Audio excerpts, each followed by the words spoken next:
Andy McCarroll here with Severe MMA. I'm here with Mike Kimbel. Previously you had a 6-second KO victory. How do you implement your skills coming off the back of something like that? You know, when it comes to the 6-second knockout, a lot of people see it as a 6-second knockout. That's just work. That's just work being put into the gym. I just keep improving from there. I show up to the gym. I show up to all my sessions. You know, I push myself, and then just keep it moving. I've actually moved down to Florida, Hard Knocks, challenging myself with those guys over there, over in London with MVP and the shoot fighters, going hard in there, just working. So this is a sport of everlasting growth. You know what I mean? Even you name the best fighter that you think is the best fighter right now. They're not the best fighter because they had a performance and that was it. They keep working, they keep moving. So I just keep moving. I keep going forward, keep progressing, keep trying to be better. In the gym, I know I'm the trashest in the gym. I'm trash. When it comes fight night, nobody in the world could beat me, and that's just how it is. You mentioned they're coming off a loss as well. Like when you have a victory so quick and then a loss in the back of that, what have people not seen of you in Bellator that you feel that you really want to get across in this fight? As far as to the people that they haven't seen, it's hard. It's hard to. I'd rather stay a mystery. You know what I mean? They see me lose after I was basically having a guy running for his life. He looked like he didn't belong in there for a little bit, the way I was tossing him around, and now I lost. I'm a mystery to the people. I know me, and I know what I'm capable of, and I'm gonna go out there, put on a performance, win, and then just keep them guessing, keep them talking. Cause not for nothing, all this, it's not hype. You know what I mean? Behind me, it's results. It's who is Mike Kimbel. Everybody want to know. I'm changing every day for the better. So, yeah, that's for y'all to find out. You're obviously someone who's got a great personality. I know you've recently signed with Audie's management company as well, and you had a FaceTime with Conor McGregor as well not too long ago as well. All these people taking an interest in you, does that put extra pressure on you to deliver both outside of the cage and inside of the cage as well? I wouldn't say it's extra pressure. It's it could be bad if I think for a moment that I'm that guy, you know what I mean? Because obviously those guys are, I'm kicking it with those guys. So on the positive of it, it just lets me know I'm making real noise. I'm doing real things. I'm making real impacts. And not for nothing, my city, nobody's ever done it. They don't have anybody to look up to. So that puts a little chip on my shoulder to keep showing that we could do it. Where you come from, you could do it. So if anything, it's just motivation. I've been using everything as motivation. I'm blessed to be able to know guys like MVP and stuff like that. McGregor reaching out to me. I'm blessed to be in that position. It's a very flattering feeling. But the work don't stop. And finally, what's your prediction for Friday night? Friday night, I'm going to go out there and get the job done. Every time. Make the Savage Kimbel. The name speaks for itself. Really looking forward to it. Mike, thanks very much for talking to me. Thank you so much. Appreciate that. Thanks a lot, man. Andy here from Severe MMA. I'm here with Ricky Bandejas. Ricky, you're coming off a loss against Juan. How was your mindset different going into this fight than it was coming in the back of such a spectacular win against James Gallagher? I grew mentally big time, so that loss definitely helped me, build up my confidence. But other than that, everything's the same. The win against Gallagher obviously was one of the biggest of your career probably so far. We saw a kind of out of character reaction with you at the end of that. Was that something you've been working on the fight after that and with this fight as well to kind of not get as emotionally invested, although the results did speak for itself in that fight? Yeah, you couldn't help that, Stay quiet for 3 months, and when everything plays out that way, it's hard to keep your emotions in, especially against a guy like that who just makes you so angry. And just from your standpoint as well, he's headlines. He's going to headline a second card now in London. You had a big win against him, and you've done it in such spectacular fashion. Were you frustrated in some way that you didn't get the kind of the promotional push then after the back of that? For what he gets, don't hate on him at all. He earns it, puts himself out there, makes him look silly, and then he put in a chance that he loses. But as for me, it would have been nice to get a little more, push behind my name. So you have a tough fight here on Friday night. What are you hoping this will lead on to with a victory on Friday? Victory, a fight ASAP, get back in here hopefully in a month, 2 months, not have to wait 5-6 months. And fighting at MSG, does that have any kind of additional things for you? It's such a historic venue with so many big fight moments here. Are you looking to add to your own, or does that weigh on your mind at all when you're fighting? Weighs on my mind, in a good way. It's no added stress. It's nice to fight here. I'm from New Jersey, the Tri-State. And this is the mecca of MMA and boxing. And finally, can I get a prediction for you on Friday? Win. That's it, a win. I'm coming forward and I'm looking to win. Ricky, thanks very much. I'm here with the Dragon, Lyoto Machida. You're fighting Chael on Friday, but you're one of the few guys, you have a win over the champion at middleweight and at light heavyweight. Presuming you win on Friday, do you have a preference over who you'd like to fight next? I don't have any preference. I want the belt. I want to fight for the belt. It doesn't matter if he 185, 205. And my next fight is going to be 205. So I feel much better to don't need to cut some weight. We never know. We come first. I'll be ready. Chael is known for being very much a trash talker, but he's been very quiet in the lead up to this fight. He was, very vocal before he had to fight you, but now he's changed. Do you see that as a kind of a psychological advantage to you, or do you think this is part of the mind games he's trying to play with you? Maybe it's a part of his mind game, but I don't care about that. No, I'm very focused. So I already fought a lot of fighters that use trash talk to promote the fight and to affect my mind, but they never get it because I stay in my way. Like I stay focused in my training, in my family, in my team, and I meditate every day. So I don't care about what they want to say. Randy Couture and Vitor Belfort both fell victim to the legend killer kick, as it's being called. Is that something you look for in a fight, or is that something that just kind of comes naturally to you? It comes naturally. If it happens, it comes naturally because when you're training 1,000 times of the same movement, so you don't think, you just do it. When you just do it, it becomes more natural and surprise your opponent. There's that famous video of you online of Antonio Inoki giving you the slaps. Can you tell me what the background was of that? It's because Antonio Inoki was the first guy that put me to fight in international way, and he's kind of a godfather for me. He put me to fight, and there is a history in Japan that everyone that Antonio Inoki slaps in the face gets success. And it was not different to me, because after that moment, so I had a success in my career and I became a world champion. So I need to find Inoki to get a slap and get some good luck off him. Yes. He obviously is huge in pro wrestling, and during the course of this I found out as well, you actually used to live with Daniel Bryan and Shinsuke Nakamura. You also used to spar with Nakamura, is that correct? Oh yeah. How was that? So you used to spar when Nakamura wanted to fight a little bit of MMA, but he moved completely to pro wrestling. But he's such a nice guy. We didn't have any beef between us, But Antonio Inoki at that moment wanted to promote both of us in different way, like in myself more MMA and Nakamura more in pro wrestling. It was a good moment. You had no interest in making the jump to pro wrestling yourself, no? You never know, but that's not crossing my mind right now. No, I'm very focused here to be a champion. And finally, Friday night, can I get a prediction for you for the fight? Knockout, man. Lyoto Machida, thank you so much. I'm here with the American gangster, Chael Sonnen. I'll start with an easy one. Your son, Tiro, I know you're a big birthday guy. He celebrated his birthday recently. Yeah, he's out here, man. He's in New York, and then we're going to London next week for the Bellator in London. So that's his birthday present, but the present was he got to meet Hulk yesterday. He got to meet Hulk down in Times Square, which is his hero. I've been rereading your book again, and there's a chapter in it there. I really enjoyed it, by the way. There's a chapter in it where you made this promise to your father where you said, if you don't win a world title, you will consider your career a failure. Is that something, even with all your achievements now, even in and out of the cage, would you still consider your career unfinished if you don't win a world title? Oh, yeah. I don't believe you can retire if you don't win a world title. I think you can only quit. I really think that. I was told that when I was 17 years old by Matt Lindland, who was a wrestler. We were both pursuing wrestling.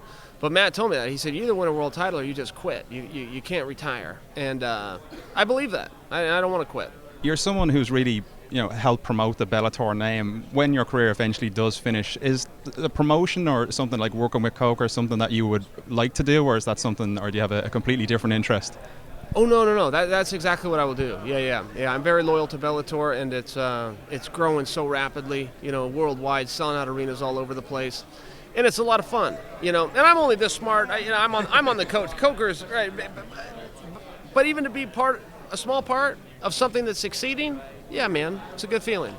Your opponent, Lyoto Machida, has the kind of very distinctive, the legend killer kick. It's been dubbed, what he's done with Vitor and, of course, with Randy Couture.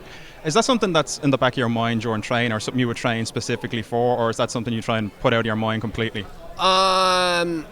Yes, he has a few weapons that I would, think you should study. From his straight to his blitz, which is probably his best technique.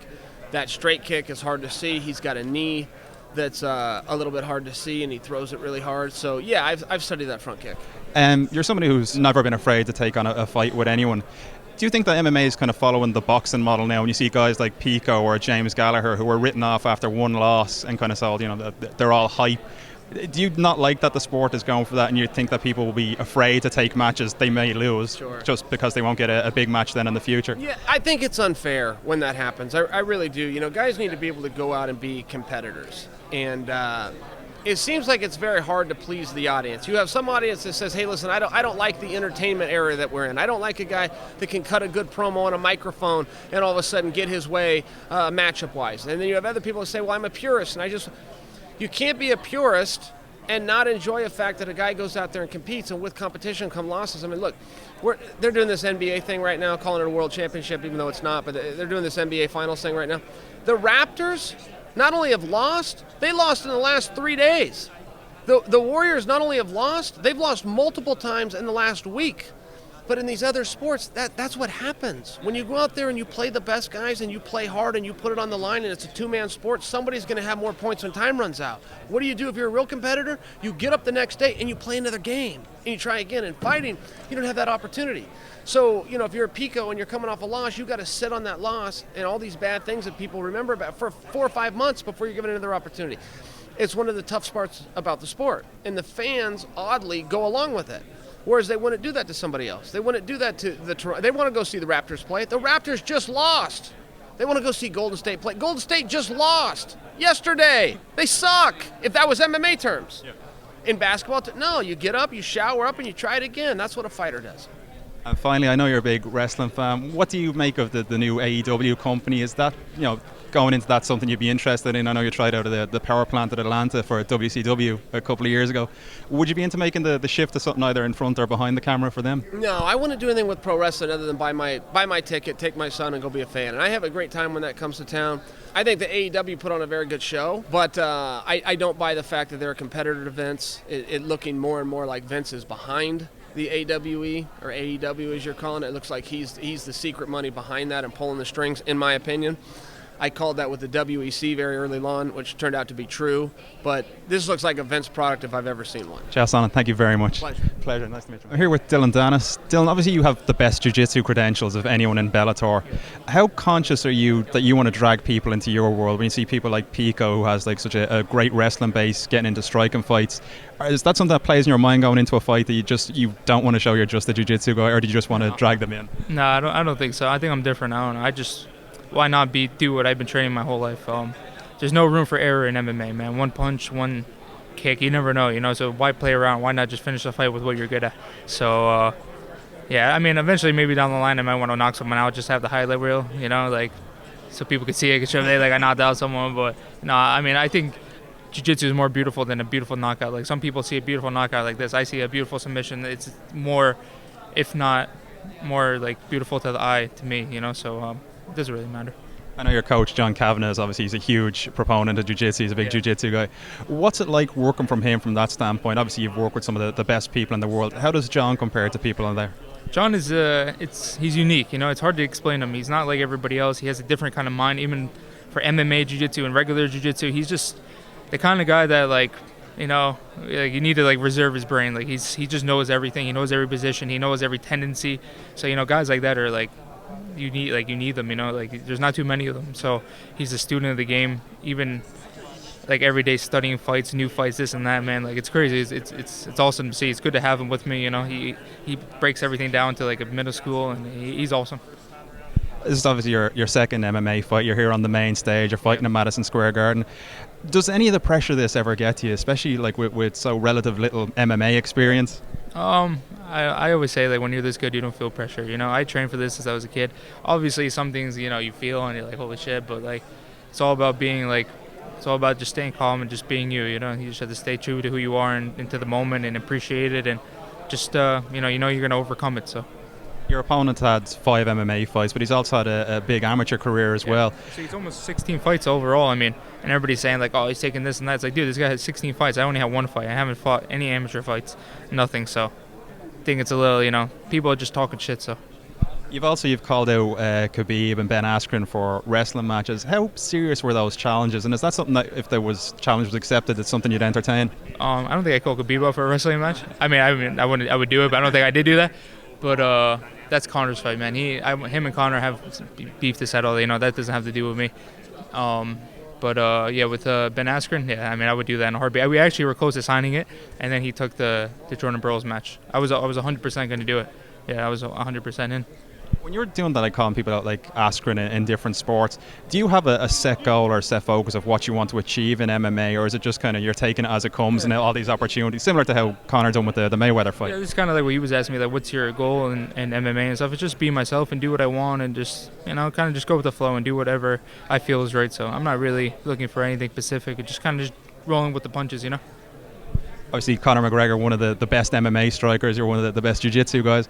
Has he been helping you at all with your striking for this camp? Always, even when I was training with him for fights, like, he's helping me. Like, you know what I mean? It's not just like as a one-sided. Like, he's helped me so much mentally, everything. Even in jiu-jitsu, like, we're rolling. Like, people are just very nimble-minded when it comes to like comments and stuff like that, man. Like, I don't know, it's just stupid, but like obviously, man, he's one of the best fighters. I'm probably, if not the best fighter of all time. So I learned so much from him in every aspect of fighting. So it's awesome, One of the guys fighting for the belt, Neiman Gracie, you actually came close to fighting him a couple of years ago.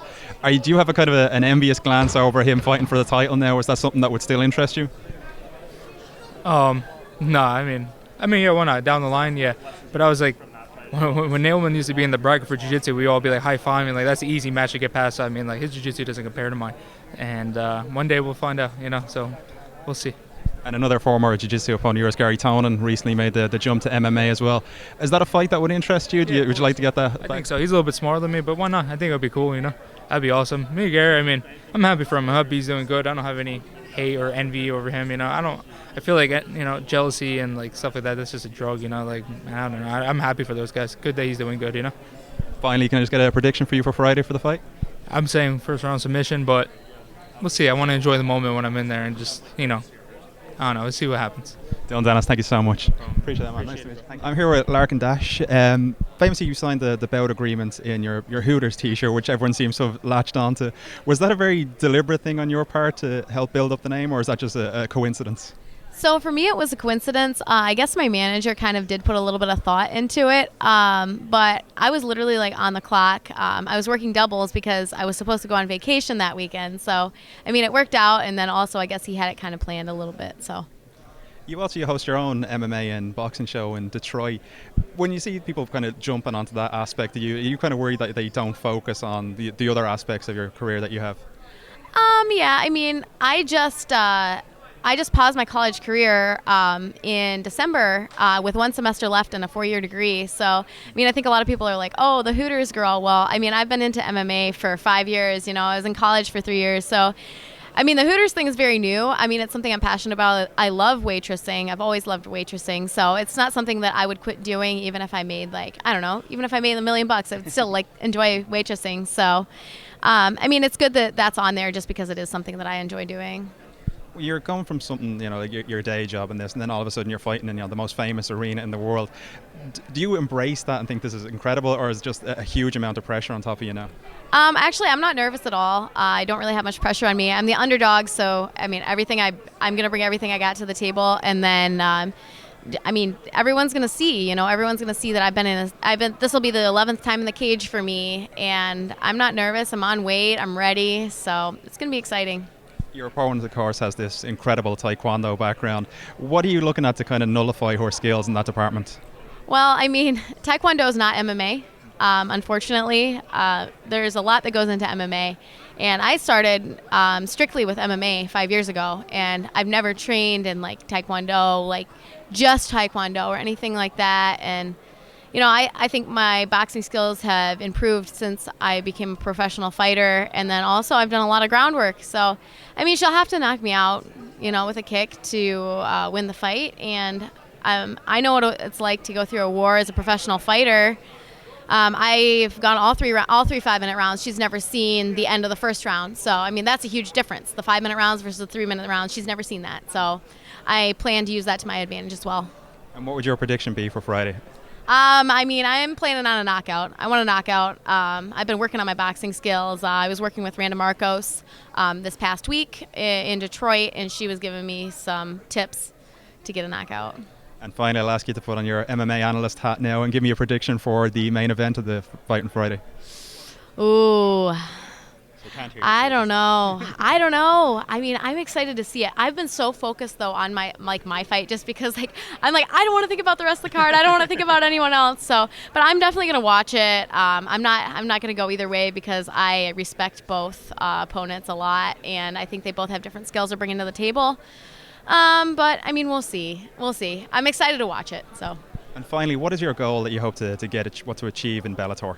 I mean, this was sprung on me. I never expected to be in Bellator this early, but basically, I want everyone to see a girl come into the MMA scene who's actually trying to be a positive impact on people, and not be materialistic and not just be all about the fame. That. Of course, that comes with it, but I'm just really excited for everyone here to see that I'm just a country girl that I'm following my dreams. Went to college and just doing what I love. So appreciate that. Thanks very much for your time. Thank you. I'm here with Heather Hardy.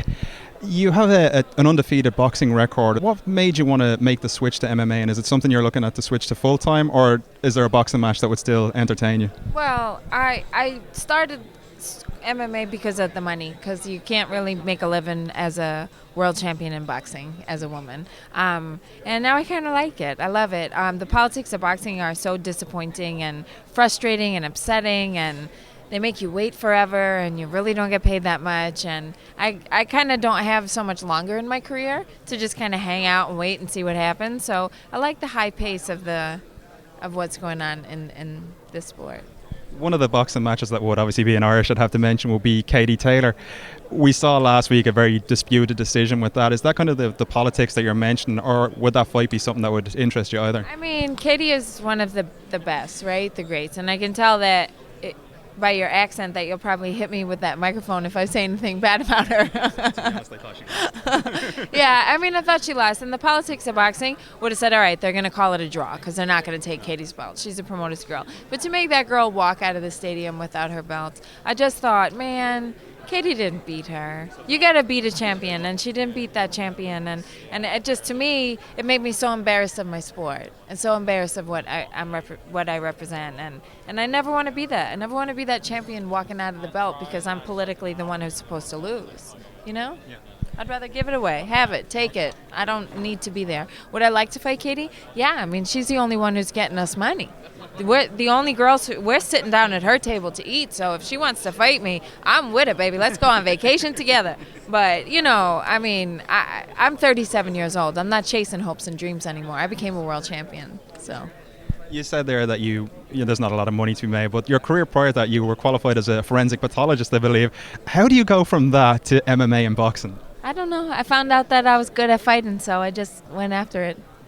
So all goes well, you win your fight on Friday. Is there anyone you have in mind? They've just made a big signing with Beck Rollins. Is that a fight that would interest you? Well, I know she got a lot more experience than me, and my mama taught me to stay in my lane and keep my mouth shut.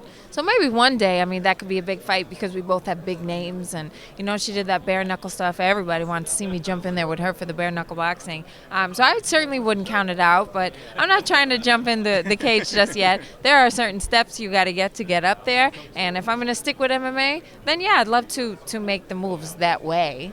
But I ain't calling nobody out. I gotta know who I am, not call people out. I appreciate that. Heather Hardy, lovely to meet you. Thank you so much. Lovely to meet Appreciate you as that. well. Thank you. Best of luck Friday. You're fighting a former champion in Dantes on Friday. A win like this, do you think that then you'll be next in line for the title shot? Oh yeah, for sure. I mean, that's already said and done. It's already set in stone. That's why we're both fighting on the same card as Horiguchi and Caldwell. It's already set in stone. Winner of this fight is taking it. Your former opponent, Ricky Bandejas, as well. He had a big highlight victory over James Gallagher, who's then gone on to headline 2 other cards. Is that a fight that would appeal to you, or are you just focused on the goal for the moment? Yeah, no, I don't. Whatever. I rather fight Brock Lesnar than James Gallagher will give me more publicity than fighting James Gallagher. I saw you were teaching Ryan Seacrest a couple of moves there during the week. Is that side of the business something that appeals to you, or are you just someone who likes to focus more on their training and getting ready for the fights? Well, guys like that are my friends. You know, Kelly Ripa, Mark Consuelos, Ryan Seacrest, they're all my friends. I've known them for a while, so I just don't go out there and need to flaunt it, you know. And then when it comes time and help me promote something, they're going to step in and help me out on my stage. So I'm very grateful for them doing that and very appreciative of them doing that. So I'm very thankful for that. But as far as going that route, right now I'm on a mission to win these titles for Bellator, whether it be 145, 155, 135, whatever it is. Just put someone in front of me with the belt and let's go. So we're not going to see you host an American Idol anytime soon, no? No, I don't think so. Finally, can I get a prediction for you on Friday? What do you think? Oh, it's going to be 15 minutes of pain for Dantes. Best of luck. Thank you so much for speaking to me. Appreciate that, man. Thank you. I'm here with Aaron Pico. I've seen an interview recently with Freddie Roach, who said you were the main sparring partner for Miguel Cotto. He said you could be a world champion in boxing. Is that something you would still be interested in doing, or are you focused primarily now on MMA? Yeah, I mean, I definitely, it's not a matter of if I'm going to go into boxing. I will go into boxing eventually. Right now, the priority is MMA because I have a lot to learn in this game. But I'm always sharpening my hands, so I never really lose that skill set. But I got to blend everything together for MMA. But yeah, when the time comes, I'll definitely go into boxing. The one thing that everyone has mentioned about you, obviously you have these world-class wrestling credentials, but you seem to be always willing to get into a firefight. Is that something you wanted to prove, that you're not just a specialist, you're a mixed martial artist as opposed to a wrestler doing MMA? Yeah, I just got a little greedy with my hands, and yeah, it was a blessing and a curse because I was so good with my hands, I abandoned my wrestling. Sometimes when you get greedy, shit happens to you, and yeah, it happened to me. I got freaking floored in my last fight. So now I got to go back to the basics and what's gotten me there. So not abandon my boxing, just do it at the right time. That's the most important thing. Do it at the right time. When it's coming to picking your opponents, the level of opponent that you've been going, like for example your last opponent Max Humphreys had 20 MMA fights, is that something that you're pushing the organization to do, or is that something the organization is pushing you to do? Yeah, my job as a fighter is just to fight. You know, ask the matchmakers of why they you know, there's a lot of guys that turn down fights with me. So yeah, they throw other guys at me. Yeah, it's not. I don't pick my opponents. But yeah, ask the matchmakers, you know, what they think. And finally, you also have another skill set that many people won't know about. You've also won a jiu-jitsu tournament in the Ukraine. Is that something you'll be looking to implement that people won't be expecting from Pico? Yeah, I want to do jiu-jitsu tournaments. Actually, I just started doing it, going in a gi. And I really fell in love with that. I was like, man, I want to do some competition. But obviously my fight got booked, so I had to obviously go no-gi. But when I get back, I want to do some no-gi tournaments. I want to do some jiu-jitsu tournaments again. Yeah, it's fun. Boxing, MMA, wrestling, is there anything you can't do? Yeah, and that aspect, yeah, I've been exposed to a lot, but now I got to blend it all together and be a great MMA fighter, because all that stuff's good, being disciplined, but you got to blend it all together. Aaron Pico, I appreciate that. Thanks very much for him. Best of luck Friday, man. Thank you.